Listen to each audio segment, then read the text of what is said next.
Olá, senhoras e senhores, sejam todos muito bem-vindos. Eu sou Daniela Lodete e você está assistindo a mais um podcast da Neuronutrição.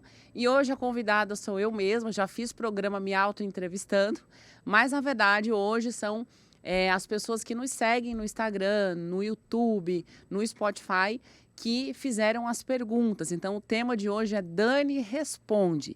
E fica de olho porque eu vou falar sobre suplementação para memória, para atenção, para concentração, para quem usa medicamentos antidepressivos, que suplementos podem ser utilizados, para quem tem enxaqueca. Então, ao longo do programa, eu vou tirar diversas dúvidas voltadas para a neuronutrição, tanto alimentação quanto suplementação.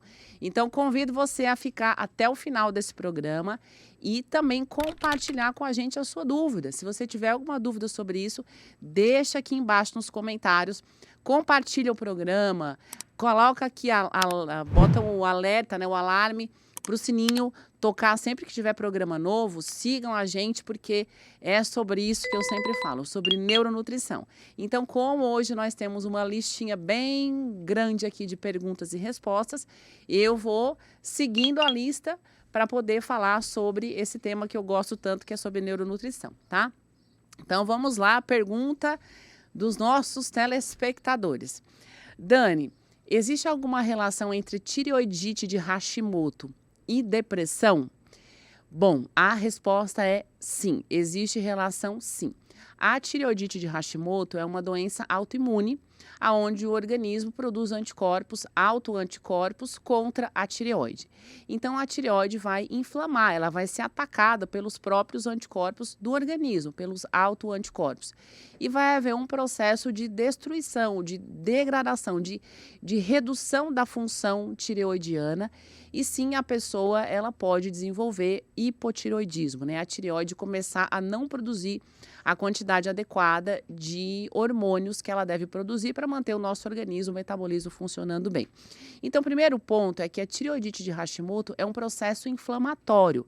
Vai haver uma inflamação na tireoide e todo o processo inflamatório, ele tem relação com depressão, sim. A própria depressão é uma inflamação, existe um processo inflamatório no cérebro, mas a inflamação, onde quer que ela esteja, nesse caso, ela está na tireoide. Esse processo inflamatório, ele sim altera a bioquímica do cérebro. Então, vamos pensar que o seu organismo está atacando as suas células da tireoide e vai haver uma inflamação. O organismo produz armas contra o tecido tireoidiano. Então, essas substâncias, né, dentre elas nós temos as citocinas inflamatórias. Essas substâncias elas vão cair na corrente sanguínea, elas atravessam a barreira hematoencefálica e chegam até o sistema nervoso central. Então, o cérebro ele percebe que existe uma outra região do organismo inflamada.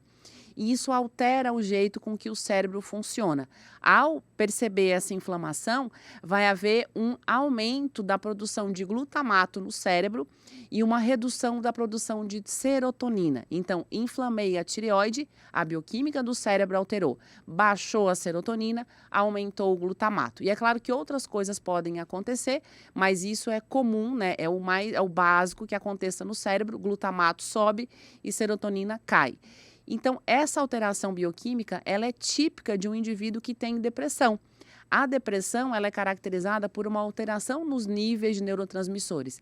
E, às vezes, essa alteração vem justamente de um processo inflamatório, como a tireoidite de Hashimoto, pode ser também uma doença inflamatória intestinal, uma alteração da permeabilidade intestinal, obesidade, outra doença autoimune, resistência à insulina, dieta pró-inflamatória. Então, tudo que inflama o organismo né, está sendo agredido, irritado, ele produz armas de defesa e essas substâncias o cérebro percebe e vai haver uma alteração da bioquímica cerebral.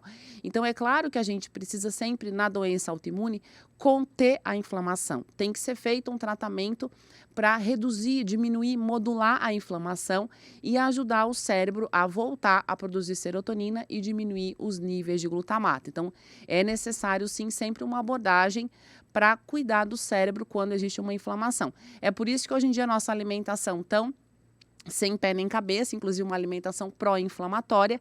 Hoje a literatura científica comprova que uma alimentação pró-inflamatória está associada a depressão e a ansiedade. Então, se você tem um processo inflamatório no seu corpo, o seu cérebro vai perceber e a bioquímica dele se altera, tá? Outra pergunta. Resistência à insulina tem relação com a ansiedade? Sim, pode ter sim, por vários motivos. Primeiro que se você tem uma resistência à insulina, a tendência é que você tenha níveis elevados de glicose, de açúcar no seu sangue. Então, o excesso de açúcar no seu sangue vai permitir que haja uma chegada excessiva de glicose para o seu cérebro, e essa glicose em excesso no cérebro é altamente ruim. A glicose em excesso, ela danifica as células do sistema nervoso central, gera estresse oxidativo, acaba aumentando a produção de radicais livres, de AIDs, que são produtos de glicação avançada, né, produzidos pelo excesso de glicose. Então, vai ocorrer sim um estresse oxidativo no sistema nervoso central, sem falar que esses radicais livres, eles acabam agredindo as estruturas do cérebro. Então, agridem a membrana plasmática neuronal, agridem as mitocôndrias, agridem o DNA. Então, o cérebro sofre muito com o excesso de glicose. Além disso, a resistência à insulina, muitas vezes, ela está associada, né, a um indivíduo que já tem uma inflamação, um indivíduo que é obeso. Ele muitas vezes desenvolve resistência à insulina porque já é um paciente inflamado. Então, o cérebro já está sofrido por conta dessa inflamação e aí vem uma glicose alta para terminar de maltratar com o cérebro. E além disso, né, a gente tem aléns e aléns que não param de ter, a resistência à insulina, o cérebro, ele também usa a insulina. O hormônio insulina atravessa a barreira hematoencefálica e tem diversas ações no sistema nervoso central. Não é simplesmente só jogar glicose para dentro do neurônio, para dentro do astrócito. A insulina é um hormônio que controla diversas funções do sistema nervoso central, inclusive funcionamento mitocondrial, sobrevivência de neurônios. Então, a gente precisa que essa insulina chegue no cérebro e faça todos os papéis dela que vão além de simplesmente jogar glicose para dentro das células. Então, quando existe uma resistência à insulina no cérebro, significa que a insulina não consegue fazer tudo que ela tem que fazer no cérebro, e isso sim, muitas vezes leva o cérebro a ter uma redução da capacidade de produzir energia. A insulina é fundamental para o motorzinho de produção de energia do cérebro funcionar, para as mitocôndrias funcionarem. Então, quando você tem uma insulina que não funciona direito, existe uma resistência à insulina no cérebro, essa disfunção, ela leva o cérebro, inclusive, a ter uma redução da capacidade de produção de energia. Vai haver uma crise energética no cérebro e hoje, inclusive, a literatura já associa isso a aumento de risco de Alzheimer. Alguns autores já até colocam o Alzheimer como sendo diabetes tipo 3, o diabetes que acontece no cérebro, por a insulina não ser tão eficiente no cérebro. Então, a gente tem que sempre manter os níveis de glicose do sangue estáveis e a nossa insulina realmente ela tem que ser eficiente. Nós temos que cuidar do nosso organismo para não acabar prejudicando os efeitos da insulina e todos os danos que ela é capaz de trazer para o cérebro, tá? Vamos lá agora. Outra perguntinha chamada, eu não sei, eu já falei aqui para vocês de uma proteína, uma neurotrofina chamada BDNF, fator neurotrófico derivado do cérebro. A pergunta que fizeram aqui para mim é como aumentar a produção do BDNF. O BDNF é uma neurotrofina, é fundamental. É claro que é uma das, né? Existem outras neurotrofinas que o cérebro precisa para funcionar direito. Então, essa neurotrofina, o BDNF, é fundamental para que os nossos neurônios sobrevivam, funcionem bem, adaptem-se a situações ruins, neuroplasticidade. O BDNF aumenta o número de sinapses, né? Aumenta a conexão entre os neurônios, melhora a aquisição de informações, a memória. Então, ele faz muita coisa. E ao longo dos anos, a tendência, depois dos 60 anos principalmente, é a produção de BDNF cair. Então, o nosso cérebro ele vai começando a já, né, a dar umas bagunçadas. E coisas que nós fazemos ao longo da vida, associado ao nosso estilo de vida, inclusive, reduzem a produção de BDNF. Inflamação no organismo reduz a produção de BDNF, obesidade, resistência à insulina, estresse crônico, má alimentação, fazem a produção de BDNF cair. Sono ruim, sedentarismo. Então, a gente tem um estilo de vida que, infelizmente, vai fazendo com que o cérebro envelheça muito mais rápido. E aí a gente pode fazer o contrário, como aumentar a produção de BDNF. A primeira coisa que eu vou falar para vocês é atividade física. Hoje, inúmeros estudos, quer dizer, há muito tempo, inúmeros estudos mostram que a atividade física regular, inclusive musculação, caminhada, exercícios, né? Bicicleta, vários protocolos de exercício estimulam o cérebro a aumentar a produção de BDNF e temos observado aumento do volume, do tamanho do cérebro com essa situação. Então, é muito bom. Então, atividade física, dieta anti-inflamatória, você precisa ter uma alimentação com baixo conteúdo de gordura saturada, 10% do valor calórico total da dieta, 10% do consumo calórico total da dieta vindo de ômega 6, né, óleos vegetais. Então, tem que restringir e temos que aumentar o consumo de ômega 3. Essa proporção adequada nos níveis de gordura já dá à dieta um perfil mais anti-inflamatório. Não podemos comer coisas que elevam muito a nossa glicose. Ah, mas eu não sou diabética, eu posso comer o doce que eu quiser. Ok, você não é diabética, mas todo mundo, quando come um doce, vai ficar por um tempo com os níveis excessivos de glicose no cérebro. Isso danifica o cérebro e o organismo, né? Acaba causando processos inflamatórios, aumento da produção de glicação, de AIDS. Então, não é legal comer esses alimentos. E há outras coisas que nós podemos fazer. Existem, além da atividade física, alimentação saudável. Procure um nutricionista que trabalhe com neuronutrição para organizar o seu cardápio, para estimular o seu cérebro a aumentar a produção de BDNF. E existem suplementos que fazem isso também.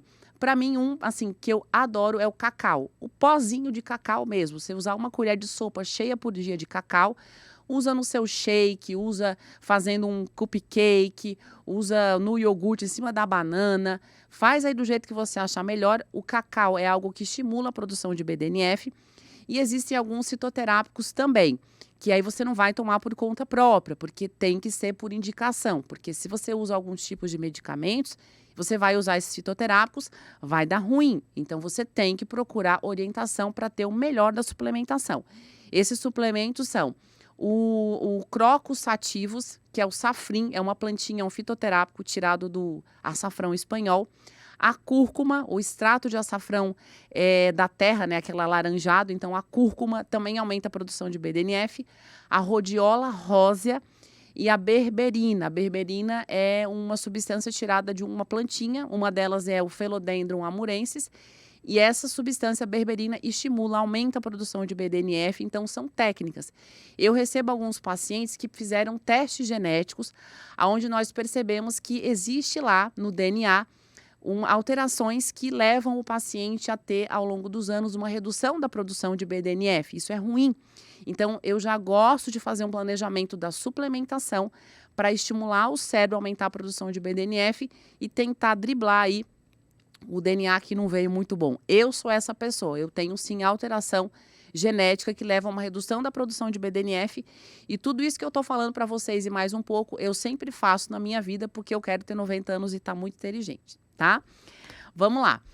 Outra pergunta, criança ansiosa, mas que faz esporte, que faz atividade física regular e desliga a TV, a tela na hora certa, deixa no quartinho escuro e não consegue dormir. Então, ela tenta ter uma rotina bem bonitinha ao longo do dia, mas na hora de dormir, ela não desliga, né? O que faz com essa criança agitada, inclusive à noite? Bom, primeiro que você já está dizendo que ela é uma criança ansiosa. A ansiedade, ela é decorrência de alterações bioquímicas no nosso cérebro. Então, vai ter um aumento de substâncias que ligam o cérebro, substâncias que nós chamamos de excitatórias, neurotransmissores excitatórios, e uma redução da quantidade de neurotransmissores inibitórios, que desligam o cérebro. Então, vai haver um desequilíbrio, muito neurotransmissor excitatório e pouco neurotransmissor inibitório. Nós precisamos equilibrar isso. Quem é o principal neurotransmissor excitatório? Glutamato. O glutamato é um neurotransmissor excelente, fundamental para o cérebro, mas o excesso deixa a gente ligado demais. Quem tem irritabilidade, ansiedade, depressão, dor crônica, insônia, tende a ter excesso nos níveis de glutamato no cérebro, então nós temos que diminuir esse glutamato. Como que fazemos para diminuir a produção de glutamato? Primeiro, temos que ter uma alimentação balanceada. Dieta pró-inflamatória, açúcar, adoçante artificial, corantes, conservantes aumentam a produção de glutamato no cérebro. Tem que tirar, porque isso vai manter o cérebro acelerado. E tem coisas que a gente também pode suplementar para diminuir o efeito desses neurotransmissores excitatórios no cérebro, como magnésio-glicina, L-teanina, N-acetilcisteína, vitamina B6. Então, dá para mudar a dieta e utilizar essas substâncias que diminuem a excitabilidade neuronal. E tem um outro neurotransmissor que nós chamamos ele de inibitório, que é o neurotransmissor GABA. O GABA é um neurotransmissor que tem que estar bonitinho lá no cérebro, em equilíbrio com o glutamato, para desligar o cérebro na hora certa. E o GABA, muitas vezes, ele está em deficiência. Por algum motivo, essa pessoa tem uma redução da produção de GABA. Então, nós podemos fazer suplementação com substâncias que são GABAérgicas, que abrem os canais de GABA e têm um efeito ansiolítico, como alguns tipos de chás. Chá de melissa, chá de camomila, chá de mulungu, de passiflora, são chazinhos que são GABAérgicos. E tem também fitoterápicos em cápsulas que nós podemos utilizar. Podemos utilizar o próprio GABA, o comprimido de GABA, pode ser utilizado, mas podemos utilizar o extrato, a cápsula, né, de lavanda ou óleo essencial de lavanda. Podemos utilizar a cápsula da melissa, né, que é a erva cidreira, que vem em cápsula. Podemos utilizar o mulungu em cápsula, húmulus lúpulos. Então, existe uma série de fitoterápicos GABAérgicos que podemos administrar nessas situações para diminuir a excitabilidade neuronal e aumentar a inibição, né? Aumentar a neurotransmissão inibitória. E é claro que é interessante que mudança de alguns hábitos de vida, né? Tentar diminuir a exposição a situações que deixem, às vezes, a criança mais ansiosa, filme, telas, né? Então, tem que já ir tirando o número de informações que chegam na cabecinha dele, porque às vezes isso vai provocando, né, esse excesso de pensamento. E, obviamente, evitar a cafeína. A cafeína vai aumentar essa excitabilidade neuronal, aumenta a produção de norepinefrina, então não pode utilizar cafeína e nem alimentos com cafeína, de preferência do meio-dia para frente. Se ela é ansiosa ao longo de todo o dia, talvez seja interessante evitar ao longo de todo o dia. Mas tem coisas sim, e para mim, o mais importante aqui é aumentar a neurotransmissão inibitória e diminuir a neurotransmissão excitatória, tá certo? No meu curso, você ensina a suplementar, então aqui tudo que eu estou falando, todas as combinações de fórmula, tudo que existe no planeta, e óbvio, com evidência científica, eu ensino. Para melhora de memória, foco, ansiedade, dor, todas as alterações bioquímicas, todas as doenças, existem protocolos de suplementação e os alunos saem bonitinhos, assim, ó, tinindo para prescrever a suplementação e, é claro, a dieta, porque tomar suplemento comendo errado, aí a gente fica arrasada, tá? Vamos lá. Outra pergunta é: eu uso um antidepressivo, um inibidor de recaptação de serotonina, como eu posso fazer suplementação, né? Existem suplementos que ajudam, podem ser utilizados combinados com inibidores de recaptação de serotonina? Sim, podem ser usados e muitas vezes devemos usar, na maioria das vezes. Então, veja o que? Essa pessoa, ela tem depressão, e a depressão ela é decorrência também de alterações bioquímicas no cérebro, inclusive a deficiência de serotonina. Então, esse medicamento, o inibidor de recaptação de serotonina, ele é utilizado justamente para aumentar os níveis de serotonina na fenda sináptica. Então, você tem um neurônio que produziu serotonina. Quando o neurônio joga serotonina para o outro neurônio, ele fica aqui na fenda sináptica, que é o espaço entre os dois neurônios. O medicamento faz a serotonina ficar nesse espaço por mais tempo. E aí, a serotonina vai ter um efeito mais intenso. Só que, vejam bem, o medicamento ele age sobre a serotonina que o neurônio produziu. E se o neurônio não tiver produzido serotonina, o que o medicamento vai fazer? Nada. Então, se você usa o inibidor de recaptação de serotonina e ainda tem sintomas de depressão, você precisa olhar para as outras coisas que devem acontecer no cérebro, além de simplesmente manter a serotonina por mais tempo na fenda sináptica. Nós precisamos melhorar a capacidade que o neurônio tem de produzir a serotonina. Então, temos que dar os nutrientes necessários para esse neurônio. Nós precisamos fazer o neurônio ter energia para a produção de serotonina. Então, as mitocôndrias do neurônio têm que funcionar bem, tem que chegar oxigênio até elas, tem que chegar moléculas de energia, tipo glicose, corpos cetônicos, lactato, tem que chegar matéria-prima para o neurônio queimar, tem que chegar um combustível para o neurônio queimar e ter energia para produzir a serotonina. Tem que ter a matéria-prima para a produção de serotonina e tem que ter a energia para isso. Temos que ter, né, ao redor das membranas neuronais, nós temos uma camada de gordura, né, uma membrana plasmática neuronal, e essa camada gordurosa, ela precisa ter uma quantidade muito boa de ômega 3, porque isso interfere na ação da serotonina. Se você tiver num processo inflamatório, o seu cérebro não consegue produzir serotonina direito, se você estiver estressado também não. Então, a gente precisa olhar para todo o contexto. O que meu cérebro precisa para produzir serotonina? Por que ele não está produzindo serotonina? Por que a serotonina não está sendo eficiente? A gente tem que olhar isso tudo. Não é só manter a serotonina por mais tempo na fenda sináptica. É trabalhar a usina química que o cérebro é. E aí a gente faz uma investigação de que nutrientes estão faltando, se está inflamado, se não está, de onde é que vem a inflamação, como é que está a membrana plasmática dos neurônios, a composição. Então, é melhorar a chegada de sangue ao cérebro, perfusão sanguínea cerebral. Isso tudo ao mesmo tempo.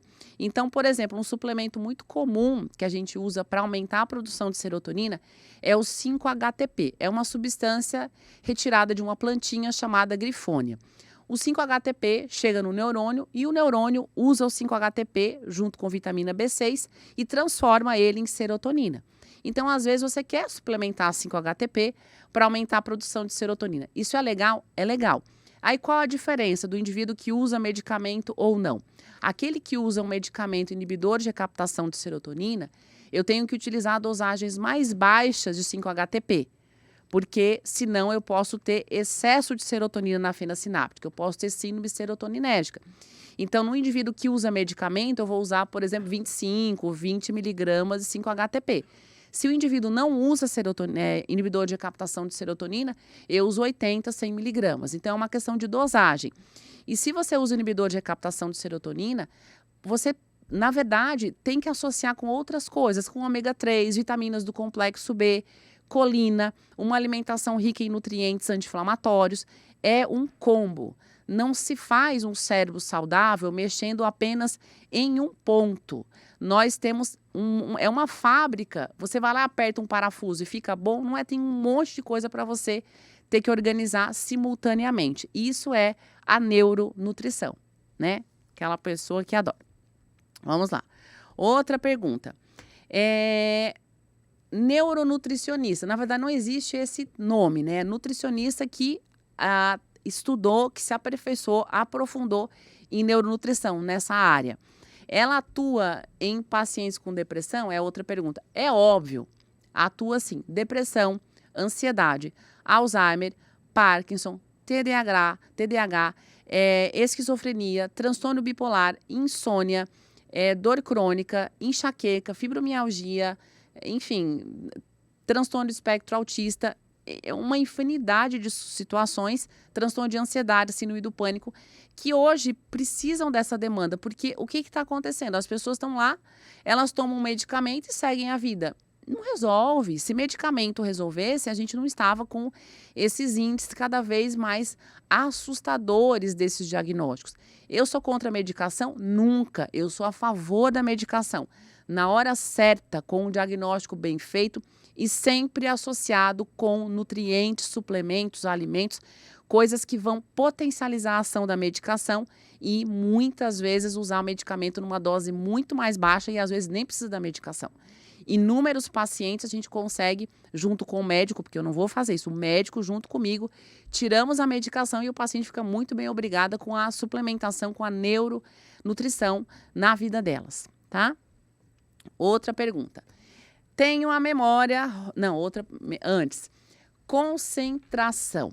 Como melhorar? Complexo, né? Quem é que nunca se queixou e que não consegue mais focar? Primeiro, eu acho que a falta de concentração, ela é um problema também que vem do nosso hábito de vida. O cérebro, ele se acostuma a fazer aquilo que você faz com frequência. Então, a gente aqui tá vendo um filme, olha pro celular, olha pra tela, atende o telefone, chama não sei o quê. A gente faz 500 coisas ao mesmo tempo. Então, nós treinamos o nosso cérebro a fazer isso e ele vai perdendo a capacidade de focar, se concentrar. Então, primeiro é disciplina. Parou para ler um livro? Concentre no livro. Tô vendo o filme? Concentre no livro. O celular, para mim, é a pior coisa. Porque tira você do foco o tempo inteiro e o cérebro se especializa naquilo que você faz. Então, você fica um desfocado crônico. Às vezes não tem nenhuma doença, você só tem um cérebro que você treinou para isso. Mas nós precisamos, então, melhorar o nosso foco, a nossa concentração. É claro que com um hábito adequado, tirar esse multitask que a gente faz hoje em dia. E para que a gente consiga se manter focado, atento, né, melhorar a nossa atenção sustentada, existe um neurotransmissor que é extremamente importante para isso, que é a dopamina. Então, a dopamina aqui na região do córtex frontal, ela é fundamental para que eu consiga me manter focado, motivado e feliz com aquilo que eu estou vendo, lendo, ouvindo. Para você ficar aqui nessa aula, nesse assunto até o final, você precisa ter bastante dopamina no córtex pré-frontal para se manter aqui concentrado. E a dopamina, o seu cérebro, obviamente, tem que produzir, não cai do céu. Então, a gente precisa, para produzir dopamina, preciso, primeiro, que chegue bastante sangue ao cérebro, melhora de perfusão sanguínea para o cérebro. Eu preciso de oxigênio, né? Preciso de aminoácido, especial a tirosina, vitaminas do complexo B, ferro, ácido fólico. Então, tem que dar os nutrientes necessários para a produção da dopamina. Segundo, existem fitoterápicos que têm moléculas precursoras de dopamina, como a mucuna pruriens. A mucuna pruriens é um fitoterápico que contém L-dopa. E L-dopa é uma substância que é precursora, ela vai dar origem à dopamina. E existe também os fitoterápicos crocus sativos, a rhodiola rosa, que também aumentam a quantidade de dopamina no sistema nervoso central. Então, existem nutrientes fitoterápicos que podem fazer isso. E é claro que às vezes você também não está focado, não consegue se concentrar, porque existe um desequilíbrio entre neurotransmissão excitatória e inibitória. É a mesma coisa do ansioso. Muito neurotransmissor que liga ao cérebro e pouco neurotransmissor que desliga. Então você fica agitado, desfocado, olhando para 50 coisas ao mesmo tempo. Excesso de neurotransmissão excitatória. Nós precisamos diminuir isso. E o glutamato é um neurotransmissor excitatório que pode estar elevado no seu cérebro e não deixa você focar. Então, além de aumentar a norepinefrina, a dopamina no córtex frontal, nós temos muitas vezes que baixar o nível de glutamato. E aí, magnésio, N-acetilcisteína, vitamina B6, antioxidantes, a própria carnitina faz isso. Então, existem diversos suplementos e formas de se alimentar para ajudar a reduzir a produção de glutamato e você diminuir esse olhar para tudo que é lado ao mesmo tempo. Mas é claro que não tem uma fórmula pronta. Cada paciente tem o seu motivo para estar desfocado. Pode ser inflamação, pode ser excesso de cortisol, que é o hormônio do estresse. E esse hormônio também aumenta a produção de glutamato, tira seu foco.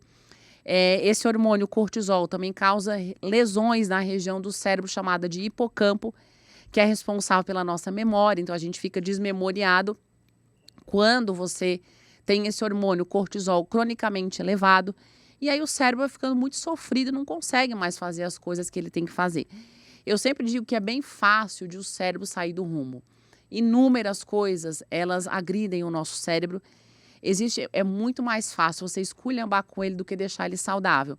Então, se a gente sabe que o cérebro é agredido o tempo inteiro e não faz nada para proteger, não espere que a sua memória, o seu foco, o seu humor, o seu sono estejam muito em dia, porque não tem como, né? O cérebro tem que ter o recurso. É igual você malhar e não comer nada. Vai ganhar massa muscular? Não vai. Então, você querer ficar feliz, querer acordar bem-humorado, querer memorizar sem comer direito, não consegue. É a mesma coisa. Só que a gente não foi apresentado a essa modalidade, né? A neuronutrição há muito tempo. É muito novo. E as pessoas agora que estão se atentando a esse cuidado que é imprescindível, tá? Bom, antes de tudo, queria dizer para vocês, quem ainda não me segue aqui no YouTube, Spotify, sigam. Façam as perguntas de vocês aqui, né, no programa mesmo, nos comentários embaixo, para que eu consiga depois responder sua pergunta. Compartilhe o programa, né, joga pro mundo, porque tem os amigos que estão meio ruins, né, da memória, que precisam ouvir o que eu tô falando, tá? Vamos lá. Uma pergunta que fizeram aqui na live sobre enxaqueca, né? Daniela, eu tenho enxaqueca, o que que eu preciso evitar? Quais são os alimentos que eu tenho que evitar? Primeiro, cada enxaqueca é única. Não tem uma regra de tire esse alimento e todo mundo vai ficar bem. Não, às vezes não tem nada a ver com um alimento específico. Mas existem aqueles candidatos, aqueles alimentos que são mais propícios a gerar um gatilho para enxaqueca. E é claro que você tem que observar como que o seu corpo reage. Um dos gatilhos pode ser por conta de alimentos que contêm aminas biogênicas. Aminas biogênicas, elas estão presentes em alimentos que não são frescos, alimentos fermentados, curados. As aminas biogênicas, elas são produzidas a partir de fermentação que as bactérias fazem nos aminoácidos que compõem o alimento. Então, você tem diversos tipos de aminas biogênicas, a tiramina é uma delas, e os alimentos com aminas biogênicas, quando a pessoa que tem enxaqueca consome, elas podem ser gatilhos para a dor. Então, as aminas biogênicas, elas aumentam a produção, a concentração de norepinefrina no cérebro.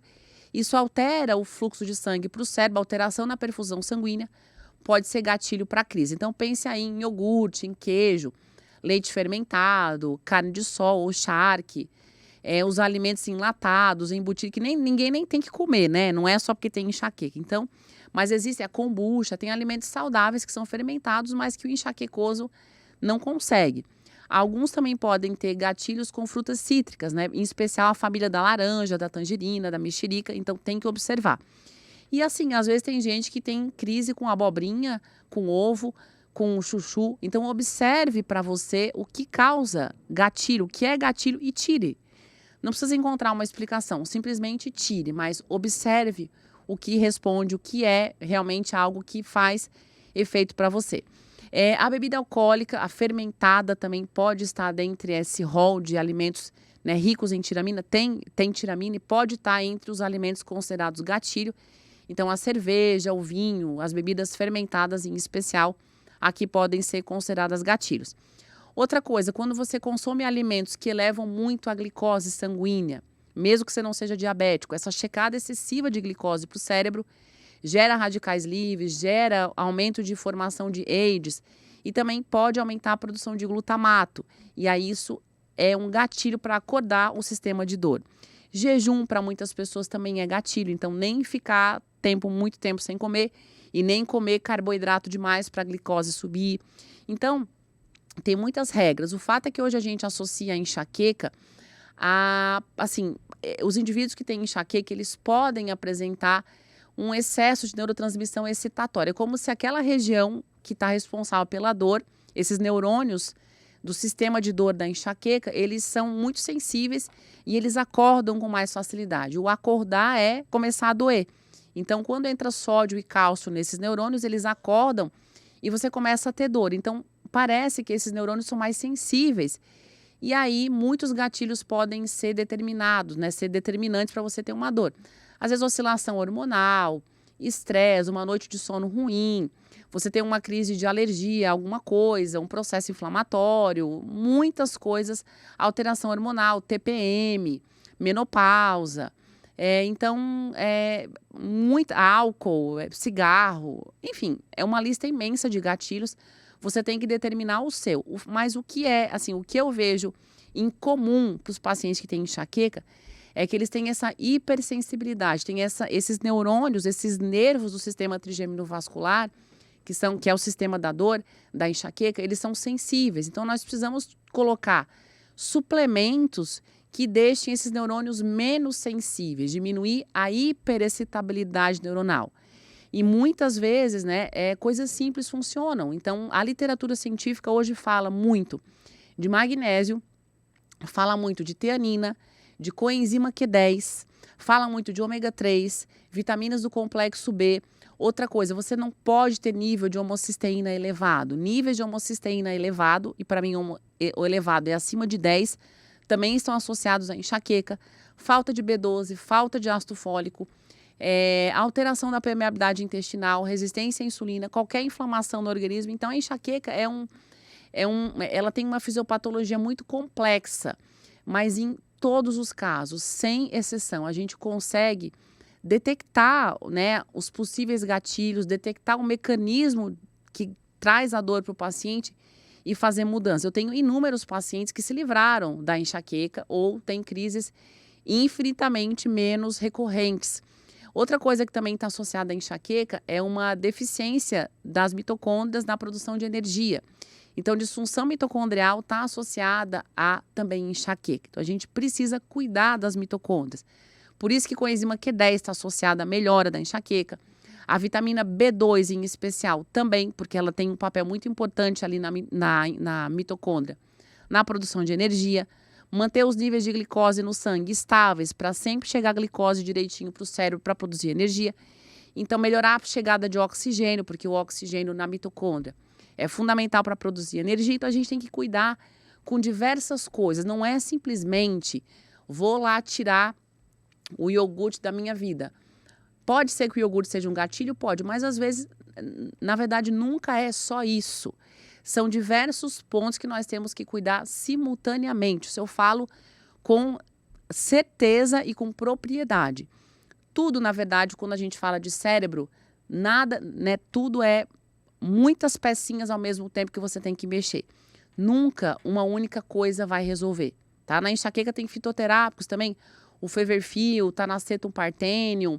Então tem algum, inclusive são fitoterápicos que aqui no Brasil a gente nem encontra, infelizmente, mas tem muita evidência científica e quando algum paciente viaja, encontra fora, eu peço para trazer. Suplementação com corpos cetônicos ou com TCM também pode ter alguma melhora, mas cada paciente tem a sua... Olha aí, gente, cada paciente tem o seu mecanismo de dor e a gente tem que entender o que acontece com ele para poder fazer a melhor suplementação possível. Gente, aqui o negócio é tão ao vivo que até o telefone toca na hora da... É a pessoa fazendo a pergunta. Não vou responder por telefone. Tinha que ter mandado a pergunta antes, que agora não vale. Por isso, se você não mandou sua pergunta, mande a perguntinha aqui para os comentários para no próximo Dani Responde eu tirar todas as suas dúvidas, tá? Como o programa hoje é Dani Responde, Falem Mais Comida Cobra, é um programa mais curto. Por quê? Porque eu também sou filha de Deus e os neurônios já vão começando a pifar. Então... Por hoje, eram essas as perguntas que eu fiz aqui, uma seleção. Espero que vocês tenham gostado. Se eu não respondi a sua pergunta, manda de novo aqui embaixo, manda algum sinal de fumaça aqui nas redes sociais que a gente capta, tá? Espero que vocês tenham gostado. Envia essa live para quem estiver precisando. E semana que vem eu tô aqui de volta com mais um programa, podcast da Neuronutrição.